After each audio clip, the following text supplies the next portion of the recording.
السلام علیکم ورحمۃ اللہ وبرکاتہ۔ رمضان شریف کا مبارک مہینہ چل رہا ہے۔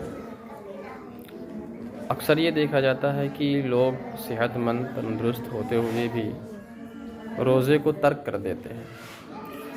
بہت سارے بہانے بناتے ہیں، کچھ لوگ بہانہ ہی بناتے ہیں، مزدوری کرنا ہے، مجھے محنت کرنی ہے، کام کرنا ہے، روزہ کیسے رکھ پائیں گے؟ حالانکہ ہمت مرداں تو مدد خدا، اگر وہ ہمت کریں، حوصلہ رکھیں تو اللہ کی طرف سے ان کی مدد ضرور ہوگی، طاقت و قوت میں ان کی کمی نہیں ہوگی یقیناً۔ لیکن کیا ہوتا ہے کہ اکثر لوگ بہانہ کر کے روزے کو ترک کر دیتے ہیں، حالانکہ روزہ رکھنا یہ جو فرض ہے اللہ تبارک و تعالیٰ کی طرف سے ہے، اس کی جزا بڑی بڑی ہے۔ آئیے دیکھتے ہیں کہ مفتی سلمان اظہری صاحب اس کے بارے میں کیا فرما رہے ہیں۔ ایک روزے کو چھوڑنے کا گناہ فرمایا گیا 600 سال تک اسے دوزخ میں رکھا جائے گا۔ 600 سال تک یہ معمولی چیز نہیں، اور جن کے پچھلے روزے قضا ہو چکے ہیں معاف نہیں ہوں گے۔